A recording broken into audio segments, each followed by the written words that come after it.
का suction stroke में inlet valve खुला है, पिस्टन टीडीसी से बीडीसी की तरफ को आ रहा है। इंजन सिलेंडर के अंदर एक डिप्रेशन क्रिएट हो रही है जिस कारण से हवा अंदर जा रही है। अभी मैंने क्या कहा था, थ्योरेटिकली बीडीसी पर आने तक इनलेट वाल्व खुला है, पर एक्चुअली क्या बोला था कि इसे देर तक खुला छोड़ना पड़ता है। कारण क्या बताया था पहला, वायुमंडलीय दाब के कारण, भौगोलिक परिस्थितियों के कारण, एल्टीट्यूड के कारण, मौसम के कारण जितनी हवा चाहिए उतनी हवा नहीं आ रही है इंजन सिलेंडर के अंदर। और मैंने और कुछ बात बोली थी कि शुद्ध वायु कहां से आ रही है, एयर फिल्टर से। तो एयर फिल्टर वायु के मार्ग में एक रुकावट है, बाधा है। हवा उस एयर फिल्टर के रास्ते निकल रही है तो वो रुक रही है। फिर उसके बाद लेंथ ऑफ इनलेट पाइप, जो एयर फिल्टर से लेके इनलेट मैनीफोल्ड तक के बीच में लगा हुआ पाइप है, उसमें कितने बैंड हैं। उसके बाद मल्टी सिलेंडर इंजनों में जो इनलेट मैनीफोल्ड है उसके रनर्स दिखाए थे मैंने कि ये इनलेट मैनीफोल्ड है और ये कहलाते हैं रनर। उस रनर के मोड़ हैं। ये सब बाधाएं हैं वायु के मार्ग में। एक तो वायुदाब के कारण, मौसम के कारण, और अंदर आती वायु के मार्ग में बाधाओं के कारण उतनी हवा इंजन सिलेंडर के अंदर नहीं आ सकती जितनी एक्चुअल में आनी चाहिए। तो ये जो मैंने बात बोली थी ये थी थ्योरेटिकल। अब आते हैं एक्चुअल में। इन सब बाधाओं को पार करने के लिए ये जो सक्शन स्ट्रोक है इसको थोड़ा सा लंबा खींच दिया जाता है 30 डिग्री बिफोर आफ्टर बीडीसी तक। कितना? अभी ये भी चेंज होता रहता है, इसीलिए वेरिएबल वाल्व टाइमिंग आएगी फिर बाद में इसको। अभी फिलहाल हम ये मान लेते हैं कि 30 degree, generally 30 degree after BDC तक इनलेट वाल्व खुला रहता है। आफ्टर बीडीसी मतलब पिस्टन टीडीसी से बीडीसी तक आ गया, अब ये बीडीसी से टीडीसी की तरफ चलने लग गया। पहले तो टीडीसी से बीडीसी की तरफ आ रहा था, अब वो बॉटम डेड सेंटर से टॉप डेड सेंटर की तरफ को जा रहा है और 30 डिग्री क्रैंकशाफ्ट घूम चुकी है, तब भी इनलेट वाल्व खुला ही छोड़ा रखा। क्यों छोड़ा गया है? क्योंकि ज़्यादा से ज़्यादा हवा इंजन सिलेंडर के अंदर आ सके। आजकल इस प्रॉब्लम को दूर करने के लिए टर्बो चार्जर लगा दिए गए हैं। टर्बो चार्जर से कई फायदे हो गए। पहले तो जो ओनली 30% हीट का यूज हो रहा था, बाकी जो एनर्जी हमारी बाहर जा रही थी उस बाहर जाती गैसों के अंदर काफ़ी वेलोसिटी होती है क्योंकि पिस्टन उसको स्वीप कर रहा है। गर्म होने के बाद क्या बोला था मैंने, जब भी किसी पदार्थ को गर्म करते हैं तो उसके गैसों की, उसके अणुओं की गतिज ऊर्जा बढ़ जाती है, जिस कारण वो सॉलिड से लिक्विड और लिक्विड से गैस फॉर्म में कन्वर्ट हो जाता है। तो वो ऑलरेडी गैस है और वो और गर्म हो गई है तो उनकी वेलोसिटी बहुत तेज है, और ऊपर से उसको ये भैया जी कह रहे हैं बाहर निकलो, पीछे से धक्का लगा रहे पिस्टन, स्वीप, उसी को स्वेप्ट वॉल्यूम बोला जाता है क्योंकि वो स्वीप कर रहा है, अंदर भी आ रहा है। जितनी हवा अंदर आई थी वही हवा बाहर जाएगी। एनर्जी को न तो बनाया जा सकता और न ही नष्ट किया जा सकता। जो फ्यूल जला वो फ्यूल की मात्रा भी उसमें है, बाई प्रोडक्ट बन गए हैं। जब जलने के बाद बाई प्रोडक्ट बने, जब उन्हें तोला जाएगा, नापा जाएगा, तो उसमें इतनी % हवा, इतनी NOx, कितनी carbon dioxide, carbon monoxide, unburnt hydrocarbons, nitrogen के oxides, particulate matters and soot particles, ये सारी चीज़ें वो एग्जॉस्ट गैस के साथ बाहर को निकलती हैं। उनका माप उतना ही होगा जितने अंदर आई थी। ठीक है, ये धीरे धीरे समझ में आएगी, अभी इतनी डीप डाइव एकदम से नहीं लगेगी। अब अभी पहले तुम्हें थोड़ा तैरना सिखा दें, उसके बाद फिर लगाएंगे डीप डाइव। यहां तक इंजन इनलेट वाल्व खुला रहता है, यहां पर पहुंचते ही इनलेट वाल्व बंद हो जाता है एक्चुअल में। अब ये बंद रहते हैं दोनों वाल्व, तो जब 15 डिग्री बिफोर टीडीसी पिस्टन पहुंचने वाला होता है, ठीक उसी समय पर फ्यूल का इंजेक्शन स्टार्ट हो जाता है। पुराने वाले इंजनों में फ्यूल इंजेक्शन स्टार्ट हो गया तो हो गया, उसको कोई कंट्रोल नहीं कर सकता था। पुराना इंजेक्टर टोटली मैकेनिकली कंट्रोल्ड थे, फ्यूल के प्रेशर के कारण ही खुलते थे।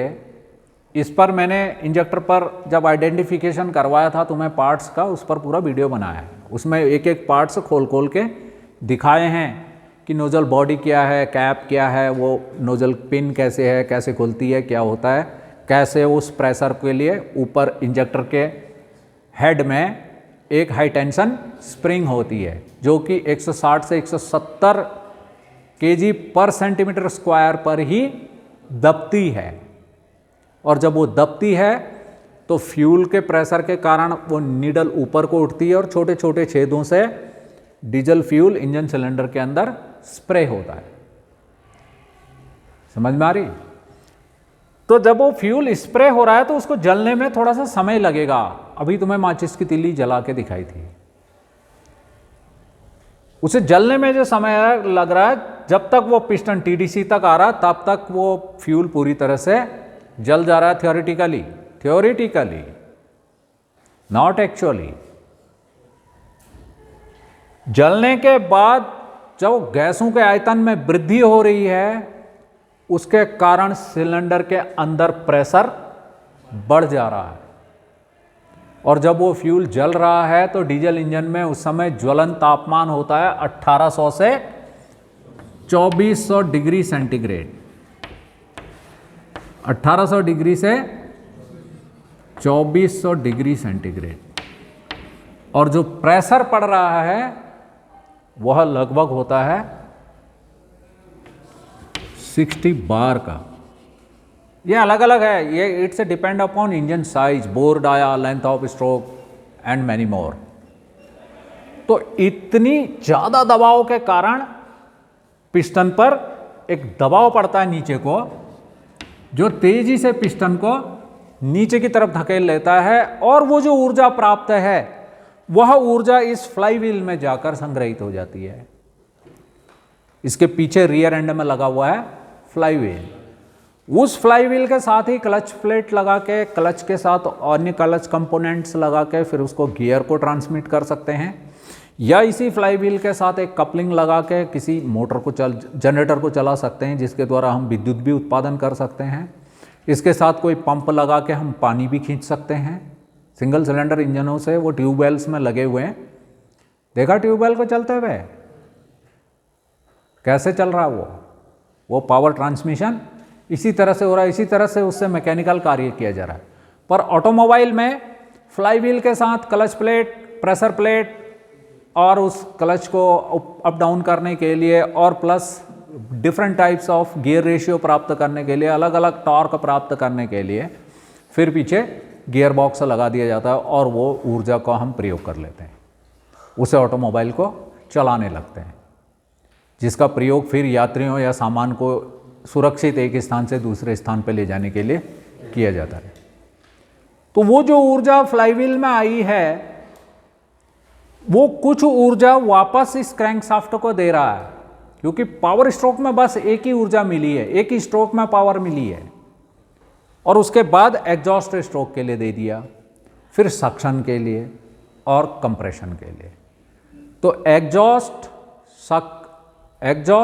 सक्शन एंड कंप्रेशन, ये जो तीन स्ट्रोक हैं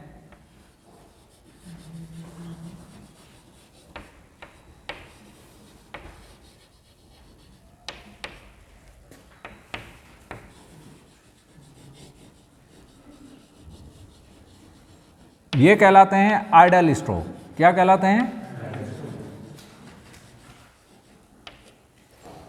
ओनली जो वर्किंग स्ट्रोक है, कार्यकारी जो स्ट्रोक है वो है पावर स्ट्रोक। तो पावर स्ट्रोक में जो ऊर्जा मिली उसको फ्लाईव्हील ने संग्रहित कर लिया, उसका कुछ भाग वापस क्रैंकशाफ्ट को दे दिया ताकि एग्जॉस्ट, फिर सक्शन और फिर कंप्रेशन, ये 3 स्ट्रोक पूरे हो सकें। और बाकी जो ऊर्जा बच रही है उससे वाहन को चलाया जा सकता है और अदर एसेसरीज।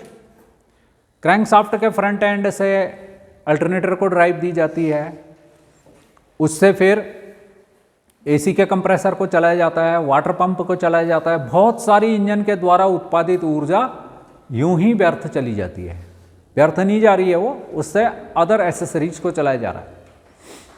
इंजन के अंदर ऑयल का प्रेशर बना रहे, लुब्रिकेशन हर जगह तक लुब्रिकेंट पहुंचे, उसके लिए ऑयल पंप वो भी इंजन से ड्राइव ले रहा है। हाई प्रेशर पंप या फ्यूल इंजेक्शन पंप वह भी इंजन से ही ड्राइव ले रहा है। और पेट्रोल इंजनों में जो डिस्ट्रीब्यूटर है वह भी इंजन से ही ड्राइव ले रहा है। और बहुत सारी चीज़ें, पार्ट्स ये इंजन से ही ड्राइव ले रहे होते हैं। ये सब फिर हम जब आगे बताएंगे तुम्हें कि इंडिकेटेड हॉर्स पावर क्या होती है, ब्रेक हॉर्स पावर क्या होती है, फिर उसमें इन सारी चीज़ों को हम क्लियर करेंगे। ठीक है। तो जो डीजल इंजन है वह कांस्टेंट प्रेशर पर कार्य करते हैं और इसका जो प्रेशर है वो होता है 2.8 मेगा पास्कल। Compression pressure. कैसा प्रेशर? Compression pressure.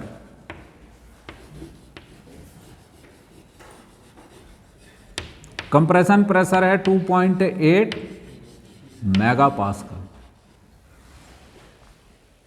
यानी 2800 किलो पास्कल। और जो कंप्रेशन का टेम्परेचर है, जब इतने कंप्रेशन के साथ हवा को दबाया जाता है इंजन सिलेंडर के अंदर, तो वो हवा गर्म हो जाती। कितनी? 440 डिग्री सेंटीग्रेड। ये सब कैसे होता है इस पर वीडियो बना हुआ है, उसको आराम से देख सकते हो। समझ में आई बात?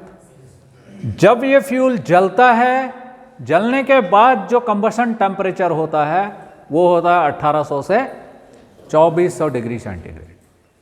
और जो वायुमंडल में हवा है उसमें ओनली 21% ऑक्सीजन है, ओनली 21% है ऑक्सीजन। बाकी क्या है? 78% लगभग नाइट्रोजन है, 0.9% आर्गन है और 0.03% कार्बन डाइऑक्साइड है। अब जब ये जलेगी, जलने में जो ऑक्सीजन है, क्योंकि ये जो फ्यूल यूज हो रहा है ये है C10 हाइड्रोकार्बन, इसमें हाइड्रोजन भी है और कार्बन भी है। जब इसका प्यूरिफिकेशन हुआ है तो इसमें सल्फर भी मिला हुआ है, भले वो 0.1% हो, बट वो 50 लीटर में 0.1% काफ़ी हो जाता है। समझ में आ रही है? तो जब ये इसके अंदर जलेगा तो जलने के बाद बहुत सारे बाय प्रोडक्ट बनाता है। नॉर्मली जो नाइट्रोजन है वो इनर्ट गैस होती है। जो आजकल टायरों में हवा भरी जाती है या एयर सस्पेंशन में जो हवा यूज की जाती है उसमें नाइट्रोजन यूज की जाती है। मैंने कुछ दिन पहले फिर बताया था क्यों यूज की जाती है नाइट्रोजन। क्योंकि जो वायुमंडल की हवा होती है उसमें नमी होती है और वो दबने पर गर्म होती है। गर्म होने के कारण फिर वो अपने बाई प्रोडक्ट बनाती है। बट अगर प्योर नाइट्रोजन डाली जाएगी तो तापमान कितना होगा कंप्रेशन के बाद? वो कुछ नहीं बनाएगी। लगभग 1200 डिग्री तक नाइट्रोजन क्रिया नहीं करती, पर जब तापमान 1250 या 1270, 1370, 1470 चला जाता है तो फिर वो ऑक्सीजन के साथ क्रिया कर NO, NO2, NO3 इस तरह से अपने बाई प्रोडक्ट्स बनाती है, NOx, इसीलिए उसको NOx मतलब नाइट्रोजन के ऑक्साइड्स वो बनते हैं। और फ्यूल ज़्यादा मात्रा में अगर इंजेक्ट हो जाएगा, ऑटोमाइज नहीं होगा, बूंद बूंद के रूप में टपकेगा, तो वो पूरी तरह से जलेगा नहीं, तो वह भी एग्जॉस्ट गैस के द्वारा बाहर निकल जाएगा।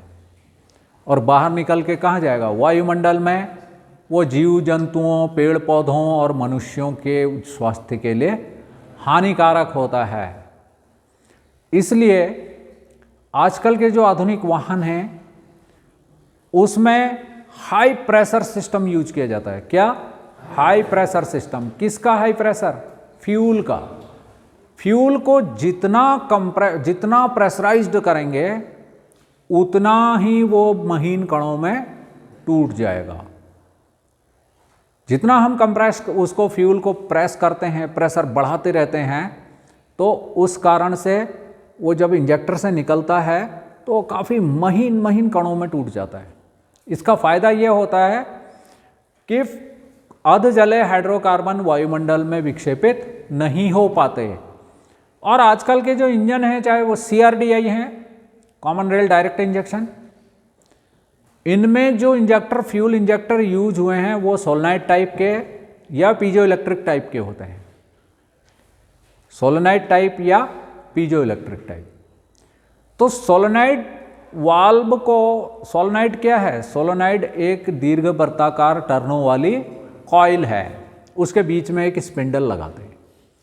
अब कॉइल को हम जितनी वोल्टेज देंगे उतना प्रबल मैग्नेट बनेगा। मैग्नेट दो प्रकार के होते हैं, एक परमानेंट मैग्नेट और एक इलेक्ट्रोमैग्नेट, आर्टिफिशियल मैग्नेट या इलेक्ट्रोमैग्नेट। जब हम किसी चालक में विद्युत धारा प्रवाहित करते हैं तो उसके कारण चालक के चारों तरफ एक मैग्नेटिक फील्ड पैदा हो जाता है। उस प्रभाव के कारण उसके अंदर एक स्पिंडल रखा होता है, वो स्पिंडल ऊपर नीचे की गति करता है। जब बैटरी निकली थी यहाँ पर, मैंने वो कॉइल बनाई भी थी, तो मैं ये दिखाने के लिए, फिर तुमने बिना मुझसे पूछे बैटरी में रख दी, बैटरी गाड़ी में रख दी। चलो कोई बात नहीं, नेक्स्ट में बना के दिखाएंगे इलेक्ट्रोमैग्नेट कैसे बनता है और कैसे कोई सोलेनॉइड काम करता है। तो जब हम जितनी विद्युत धारा उसको देंगे उसी हिसाब से मैग्नेट की स्ट्रेंथ को कम बाकी किया जा सकता है। कम वोल्टेज देंगे तो वो हल्का मैग्नेट बनेगी, तो स्पिंडल थोड़ा सा उठेगा, तो थोड़ा मात्रा में फ्यूल इंजेक्ट होगा। अब हमें अकॉर्डिंग, जब उसकी पूरी एक रिसर्च एंड डेवलपमेंट होती है ऑटोमोटिव इंजन की, तो उसमें विभिन्न परिस्थितियों में उसको 1000 RPM पर कितनी मात्रा में फ्यूल चाहिए, कितनी हवा अंदर गई है, इसके लिए फिर वो मास एयर फ्लो सेंसर्स। फिर जब इलेक्ट्रॉनिक कंट्रोल होता है तो उसके लिए चाहिए पहले इलेक्ट्रॉनिक कंट्रोल यूनिट, यानी कि एक कंप्यूटर, और उस कंप्यूटर तक सूचनाएं पहुंचाने के लिए चाहिए बहुत सारे सेंसर्स। और उस सेंसर्स के से मिले हुए डाटा के अनुसार फ्यूल टाइमिंग को कम ज़्यादा करने के लिए, इंजेक्टर ओपनिंग पल्स विड्थ को कम या ज़्यादा करने के लिए, फिर वो करंट की सप्लाई सब इलेक्ट्रॉनिक कंट्रोल मॉड्यूल के थ्रू होती है। तो जो आधुनिक इंजन है वो इस पर्यावरण संरक्षण एवं धुआं नियंत्रण के उद्देश्य से कार्य करते हैं, ताकि ऑटोमोबाइल द्वारा होने वाला जो भी उत्सर्जन है, जो भी धुआं वायुमंडल में विक्षेपित हो रहा है, उसमें हानिकारक गैसें कम से कम निकलें। शून्य तो नहीं हो सकता, पर कम से कम निकलें, ताकि पर्यावरण को संरक्षित रखा जा सके। आ रही बात समझ में? तो साइक्लिक प्रोसेस हैं 5 और स्ट्रोक हैं 4। क्रैंक शाफ्ट की रोटेशन है 720 डिग्री। ये एक सिलेंडर इंजन के लिए है। अब हमने नंबर ऑफ सिलेंडर कर दिए 4। ये 4 सिलेंडर की क्रैंक शाफ्ट है यहाँ पर पड़ी हुई। तो हम क्या करेंगे, 720 डिग्री को नंबर ऑफ सिलेंडर हैं 4 से डिवाइड कर देंगे। तो ये कितना आएगा, 18 चक्को 72, 180 डिग्री। अब पावर स्ट्रोक कितने में मिल रही है? 180 डिग्री में, यानी क्रैंक शाफ्ट के आधे चक्कर में एक पावर स्ट्रोक मिल जा रही है। जैसे जैसे हम नंबर ऑफ सिलेंडर बढ़ाते रहेंगे पावर स्ट्रोकों की संख्या बढ़ती चली जाएगी, पर वो पावर स्ट्रोक इस तरह से मिलने चाहिए कि इस क्रैंक शाफ्ट पर झटका ना पड़े, क्योंकि जब ये पावर स्ट्रोक मिलेगी तो इसके ऊपर एक सीधा बेंडिंग इफेक्ट आ रहा, बेंडिंग मोमेंट पैदा कर रहा, और जब कंप्रेशन हो रहा है तो उसमें कंप्रेसिव स्ट्रेंथ के कारण ये इस कनेक्टिंग रॉड के ऊपर दोनों टाइम दबाव पड़ रहा है, एक तो कंप्रेशन के टाइम पर भी और दूसरा पावर के टाइम पर भी, और वो पावर स्ट्रोक को सीधे कनेक्टिंग रॉड क्या करे, क्रैंक शाफ्ट को ट्रांसमिट कर दे रही है। तो इस क्रैंक शाफ्ट के ऊपर इतना बल ना पड़े कि ये टेढ़ी हो जाए या ये वाइब्रेट करने लगे, एक ही जगह पर नहीं, A1 2 ऐसे नहीं, इसको फायरिंग ऑर्डर को चेंज कर दिया जाता है। वो इस तरह से किया जाता है कि नंबर 1 सिलेंडर फायर होने के बाद उसके बाद तीसरे नंबर पर होगा, ठीक है, 1 3, उसके बाद 4 में, उसके बाद 2 में। तो इस तरह से 1 3 4 2, अगर 6 सिलेंडर इंजन है तो 1 5 3 6 2 4। ये इसलिए रखा जाता है, इससे तो एक क्रैंक प्रोफाइल भी अच्छी बन जाती है, और दूसरा क्रैंक शाफ्ट के ऊपर पड़ने वाले बल को डिवाइड कर दिया जाता है। तो 180 डिग्री पर एक नंबर सिलेंडर में मिला तो अगेन 180 डिग्री पर तीसरे नंबर पर दबाव पड़ेगा, फिर अगले 180 डिग्री पर चौथे पर पड़ा तो उसके अगले 180 डिग्री पर दूसरे में पावर स्ट्रोक मिलती। इस प्रकार से इंजन का फायरिंग ऑर्डर अलग अलग तरीके, अलग अलग सिलेंडरों को अलग अलग टाइम पर फायर होता है और एक यूनिफॉर्म मोशन मिल जाता है, एक यूनिफॉर्म रोटरी मोशन मिल जाता है, जिसकी वजह से क्रैंक में बेंडिंग इफेक्ट कम हो जाता है, बेंडिंग मूवमेंट कम हो जाती है, एक्शियल मूवमेंट भी कम हो जाती है, और उसको रोकने के लिए फिर बहुत सारी चीज़ें की जाती हैं। सारी चीज़ें एक ही दिन में नहीं पढ़ाई जा सकती। तो it's enough for the day. Have a great day.